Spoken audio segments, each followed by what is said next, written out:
You're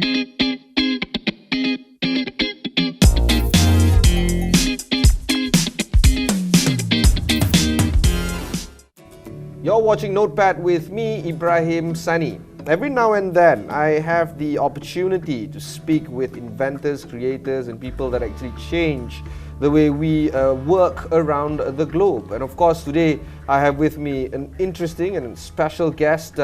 I have with me Dato KS Pua. You would know him through his work, the founder and the creator of the Pendrive. Dato KS Pua is a native of Skinchan in Selangor, and today he is in the One World Hotel to discuss the new venture of his company, and more importantly, to discuss the ongoings of the tech sector. Dato, thanks again for having us today.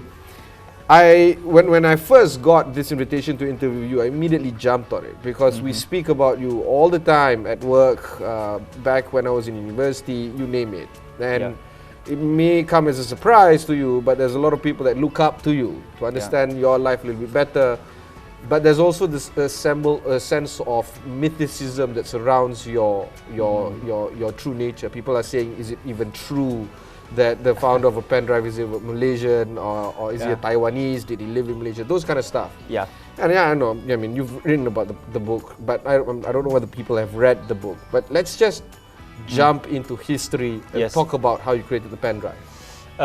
First, I like to clarify that we are not called invent the Pendrive. Okay, before we develop this USB drive, they have already a company from Israel, from China. They use multi-chips, okay, to build a Pendrive, build a drive, and drive size is big, performance is bad, and the price is too high. Okay, I still remember that time the 8 megabyte drive was to the end user was like $99. So who is going to spend the $99 for that 8 megabyte, right? So we found this opportunity. We have one of our customers came from Germany. They came to me to ask, hey, can you doing these things or not? After we checked, we just spent 3 to 4 months. We take a 1 hour single chip solution, the SoC, integrate everything into one. So made the board clean, only the chips with the flash memory. Then we start to promote this as we call Pendrive. So I'm saying that we are integrate or develop the Pendrive. We are not inventor. Yeah, but still, you crafted the whole idea of the Pendrive. And by the way, we are the guy to push this Pendrive popular in the market. And what is a side effect that the floppy drive gone? The notebook, the desktop floppy drive gone because of Pendrive. Yeah, and of course, the vehicle that you use this is your company Phison. While today we see a lot of companies call themselves unicorns, or even there's a new term I just found out, minotaurs, right? Companies that have raised $1 billion, companies that are valued at $1 billion. Phison, however, have received $1 billion in revenue, in actual money. After 10 years. Yeah, of course, but still, it's $1 billion. Yes. Tell us about that journey. How is it like? Oh, it's tough. Of course it's tough, yeah. Okay, let's back to history. Okay, I'm from Skinchan. I stay in Klang Pinghua High School since 1987, so 7 years staying there. After graduate, I'm from Chinese school, right? So we have to decide to go overseas. But unfortunately, my father that time is a farmer, no have any finance can pick up me. So I decided to go to Taiwan because Taiwan is the cheapest, okay? And Taiwan allows us to have a part-time job when you are studying. And by the way, the cost performance, the quality of education in Taiwan, what I can say in engineering, they are the best in the world. Wow. I'm talking engineering, not science, engineering. Okay. Because Taiwan, they have industrial. You study in the class, you go out the class, they got the company there, right? You not only just read books, exam, that's all. You can have a practical, okay, to touch whatever. You know, today if we study the physics, there was a 300 years ago history. But you look into the electronics products, which happen just right now, the class won't tell you. So you have to go to the industrial. So I'm saying Taiwan is the best in engineering because they have a whole education systems, but they have industrial ecosystems. Okay, so I went there, I studied, and for some reason, my professor, because I need to have a part-time job, okay, professor offered me a job that a month, the supporting salary is 5,000 NT, means 500 ringgit that time. Then they asked me to go to check what's the called solid state drive, what's the controller. So that I was 22 years old at that time. So I worked for professor. He made a startup company. I worked for him. After I graduated, for many reasons, the books tell the whole story. We decided to quit the company, and we've been forced to build a company called Phison by 5 people. And start with Phison, then a customer from Germany came to me to ask for a so-called USB drive. We built for them. Actually, the company starting only $1 million. You know, a start with the $1 million and you claim you want to do the chip design, it's unheard of. Yeah, you don't have money for R&D. Nobody believe. Yeah. Today, if you say you want to raise a fund for the so-called chip design company, you need at least $20 million at the first startup, the first fundraising. So $1 million, nobody believe, and I also don't believe we can make it. But I think it's a lot of luck to us. Okay, starting with the USB drive, then USB start getting popular. Company broken even start to hit the profit after 9 months. From startup to 9 months, we start to make some money. Then we went IPO after 49 months. From startup to IPO 49 months, so we hit the record in Taiwan. After 9 months, company start to have a little bit profit, slim profit. After that, every month we generate profit. Okay, so we grew business from first year $4 million, so we went to like $20 million, then immediately jumped to $80 million, then we jumped to $200 million in 2006. It's unbelievable, right? It's unbelievable, yeah. There's a lot of stories about inventors going through a lot of self-doubt, lack of confidence, the iterations are not coming through, so they lose heart, and over time they just drop off. Does that happen to you, or because of the success happening so fast, there was not enough time for self-doubt, loss of confidence, because you really need to move and iterate things faster? Actually, just now what you described happened. Okay, when you look to this company or 1 billion business, looks like everything smooth. No, nothing is smooth. Every day, a lot of frustrating things happen, a lot of failure happen, a lot of challenge by the competitors, by the customer, by supplier, by the bank. Okay, every day. I think if you ask why we can that smooth, there are many factors. Okay, just we are working hard. We are really working very hard, and I think I agree we are smart. We smart what to do, and we know what we are doing. Okay, so we are not over challenged what our capability. Then we try to make the things very solid, very solid. You look to company, right? Today we still have from $1 million. I try to go to bank to ask for small letter of credit amount. No any support, because first I'm not the Taiwanese, I don't have a backup, I don't have a land, I have a guarantor. But today, because of that reason, we got no finance support from bank. I know cash flow is so important, so this company today, we have 500 million cash on hand.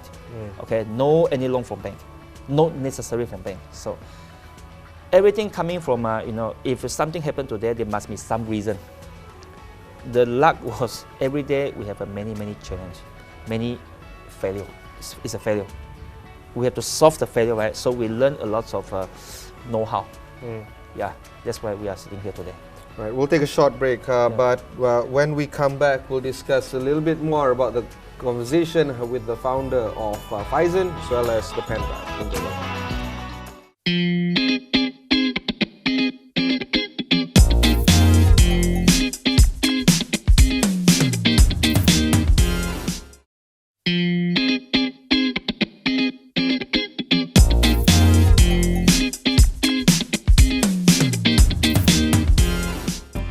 Thanks for staying on with us. You're watching Notepad with me, Ibrahim Sani. Today we are with Dato KS Pua, the founder of the Pendrive. And Dato, however humble you may like to argue yourself, it's undeniable that Phison is one of the companies that we continuously look at, particularly on the public listed exchange in Taiwan. And the problem with companies that have breakthrough products is that they need to continue to present themselves or present the market with even more breakthrough products, or else you lose the game and you lose the market, and you know, competitors will come and eat you up. Right now, one of the products that you want to champion, particularly for this year in 2019, is what we call a non-memory chip. If I'm mistaken. Controllers, non-memory controllers. So let's talk about that. Yes. Okay. All the users today, you cannot survive without any of storage. Your smartphone, you're driving the navigators, okay, you take the video, you go to the Google, you go to the Alibaba to buy something, all about storage, okay? Phison, we cover the full range of different applications. So today in Taiwan, I have more than 1,000 engineers, keep working day and night, really is day and night. A lot of spec requests by the customers, requests by the supplier. They keep asking us to do something to make the products better, the higher quality, price cheaper.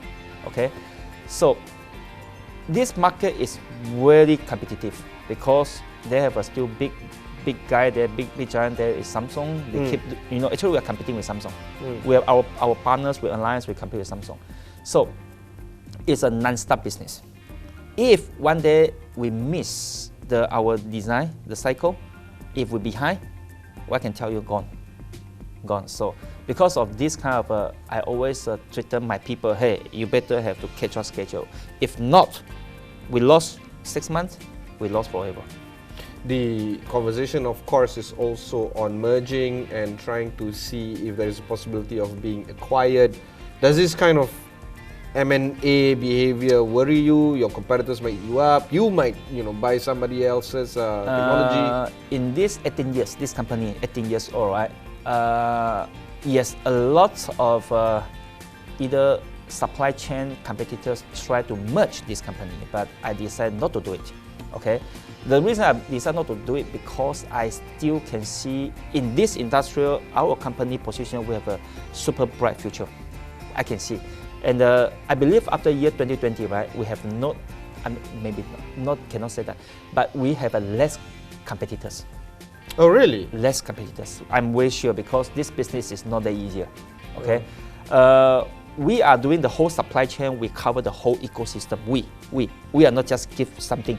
We cover the whole system. So, in 2 years, if less competitors, why I'm going to sell my company right now? If I have a good future, right? And talking about merging any other else, I have no interest. Again. Is it because of different, you don't want to merge different cultures? It's not about balance sheet, it's not about technology. No balance sheet, no finance, no strategy, just because we are able to do everything in-house today. We are able, okay? So if we go to merge any other else, they must be better than us, right? But unfortunately in this industrial, we are the best. And maybe this is too arrogant, but my people, they already built the whole good systems, which we no need to go through M&A to help ourselves to grow business. Does this confidence stem from your cash flow as well? Because you argue that you're sitting on cash flow about our engineers team. Okay. These good skill quality engineering teams, they're working hard, they are working solid. This helping myself have good confidence to this company. Let's talk a little bit about the engineering ecosystem that you speak of. So just now you alluded that Taiwan perhaps has one of the best, if not the best, engineering schools and engineering ecosystem. You argued that because of the application, the applied science to it, the industry, factories and companies and businesses that are around those schools. Do you think that this is where, say for instance, Stanford in Silicon Valley, where they have a lot of ecosystem in terms of tech, you can see the same thing for applied sciences and applied engineering in Taiwan. Is that where your confidence stems from? You have continuously strong talent streaming in. Yes. I just give one example, okay? The Taiwan Hsinchu, they have so-called science park, okay? Science park now, is a very important. If you talk about TSMC, starting from that science park, okay? Taiwan government 40 years ago, the government decided to build a science park because before that there was a farming country. They had to move to industrial, so they decided to go to semicon, same as Malaysia 40 years ago. And 40 years ago, that place is all by all MNC company. But today, go to science park, 99% is a Taiwan local company. owned by Taiwanese, started by Taiwanese. Okay, the reason is because the government policy and they have a good education systems, and government build the whole supply chain ecosystems. Let's talk a little bit of politics. I know you don't like talking about this, but sensitive. yeah, of course, right? But that's why we need to talk about this. Yeah. We're talking about Taiwan and China, the relationship you have there, and then you as a Malaysian in Taiwan, and then of course the Taiwan businesses in the E&E eco sector, including that of Malaysia and Penang and elsewhere. Does all these geopolitical developments create some sort of problems for you at work, or does it make it easier? Good question. Yes, we are based in Taiwan. By the way, we are dealing some design in this industrial, which something may a little bit sensitive, which the Taiwan local government they may do to us if we are too close in China. Yeah. Okay. The market is there, no doubt. So we have to go to invest in China. We have to do something in China, but government may ask, hey, why and how, and they will ask, hey, don't do something. Okay, yes, this is a problem, but back to the business, right? Something, if I take my responsibility, I'm the chairman and CEO of company, I have to help company growth. Okay, on the other hand, we cannot direct work with China, then we have to go through some other third parties or other countries. And just be smart about it. Yep. But of course, you're not the only company that is going through this problem. Definitely, right? yep. Yeah.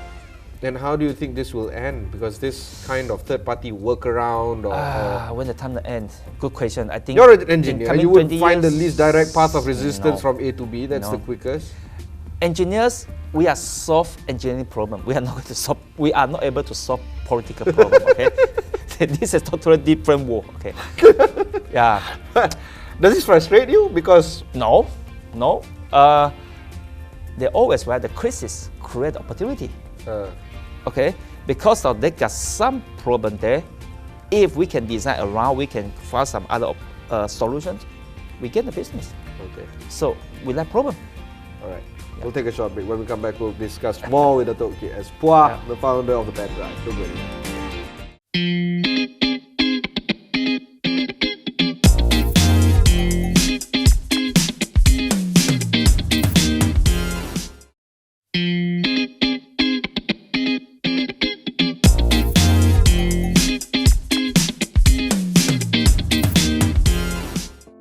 You're watching Notepad with me, Ibrahim Sani. We're in the thoughtful discussion with Dato KS Pua, the founder of the Pendrive, of course the CEO of Phison as well.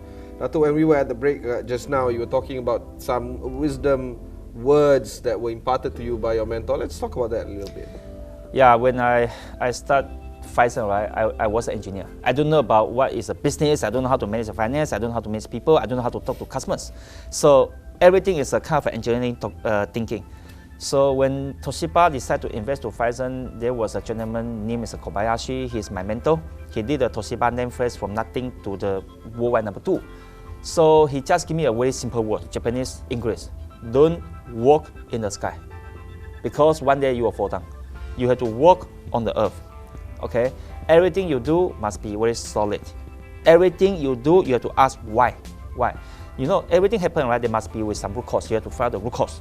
You find the root cause, you can solve root cause, then you can be success. A lot of people are arguing that people who have technical training like engineering or accounting or that kind of stuff, mathematics, they don't normally turn out to be visionaries because they are grounded, way too grounded. They can only work with the things they know. They can't be visionary. But clearly your work over the past few decades have shown that not only you are a visionary, you can actually predict what's going to be the future, and you're a trained engineer. How do we challenge that I don't know what you call that, paradigm shift of people with technical background not having visionary views? If the people stay in the good environment, everything, life quality good, why they need to think about that? Okay? The reason is we have today, if you do to Phison, if things doing good, just because we've been challenged every day, every hour. We have many difficulties have to solve immediately. Okay? So I taking this is kind of a training. Okay, all we learn is kind of we get through the old learning curve. We learn the know-how, we have experience, we be more knowledgeable, then we can predict. If I'm staying in the somewhere, family good, life good, every night I can go, mama, 2-3 hours drink, talking, get fun, I got nothing. I just a salaryman. The reason is I think all about the opportunity because I go Taiwan, I went Taiwan, professor asked this, for some reason we build a company, then we have to survive. We have to survive. Survive means we have to create profit. Create profit, but how? Okay, so because of everything, we try to solve one by one, at the end, we're here. Okay, and we don't have much time left. I just want to draw your experiences abroad and how you view Malaysia right now. We have had a very interesting election. It's close to 1 year already. Yeah. What are your thoughts on your country? Okay, I have made the trips everywhere almost every 1 to 2 weeks. Okay, I met all the management team in all the different companies. I can feel, they tell me there are more interest to invest to Malaysia at this moment. At this moment. Why? Why not at the past? Why? One thing is very important, corruption. Corruption. The ex-government, I don't want to mention, but the experience to them is bad. They don't want to touch. But with the new government, I can see they are more willing because, okay, Malaysia, we have a good environment, language is not a problem, food is not a problem, okay? And we have a lot of skill of people here. And politics so far compared with other countries here, right? I think it's stable, not that stable, but stable, right? Why they don't want to come here? They prefer go to Singapore, even though the cost is so high there. Because Singapore, everything easier, okay? But at the past experience here, their corruption so heavy, they don't like to come. But with the new government, I can see it's improving. And of course, things like this don't normally stay the same all the time. Things can either get better or worse. Yes. But I wish it getting best. I wish everything getting better. Okay. Yeah. And of course, corruption still plays around, not just foreign investors, local investors as well, people at large. Do you think that we are on track in addressing corruption? Because remember, as we stand right now, no one has been found guilty of anything just yet, meaning that the prosecution of corruption issues are still a long way to go. Again, there is a political issue, okay? I'm talking about at least today government officials, they understand what's happening, okay? From the top, start to drive, hey, you have to watch, okay? At least the whole ecosystem, I mean the government ecosystem here, looks much better than the past, at least. Of course, nothing can be cleaned up in one night. You know, already 60 years, right? The whole, I mean, their ecosystem, they build the ecosystem. 5 years, I still thinking not enough. Okay, my experience, look to the Penang, look to Selangor, right? After the changing government, first 5 years, nothing changed. I mean, improved it a bit, but second 5 years, something changed faster, right? So, it's need time. All right. Yeah. So, what's next for you, other than the non-microchip? Keep hiring more engineers, investing more money. Look to after 2 years, right? If less competitors, company of course making more profit, then invest more, become the key player. Yeah. You're having a headache managing a business this large with an ecosystem that is quite volatile? I think, okay, you cannot survive without this. You must have this. If you ask me 15 years ago, the answer is yes, I have lots of challenging, but today I feel I'm quite mature and I know how to handle this. I know because I already accumulated so many experience, right? All I can tell you, I feel easier, now much easier, because I already know what is going to happen. Yeah. The only thing is, I have to keep my team stable, they're happy, they enjoy, okay? Then they keep working hard, they trust me, they trust the company, then everything will be good. We are on the right track. All right, thank you very much. Thank you. That was Dato KS Pua, the founder of Phison, also the Pendrive. Thank you, Dato, for having this wonderful chat. Remember, if you missed this interview, just head on to astro.com, search for Notepad. You can also download our app, all on our Google Play or Apple App Store. Many of them are running on microchips like yours, actually. Yes. Thank you very much. That's me signing off for this episode. Thanks and goodbye. Thank you. Thank you, Ibrahim.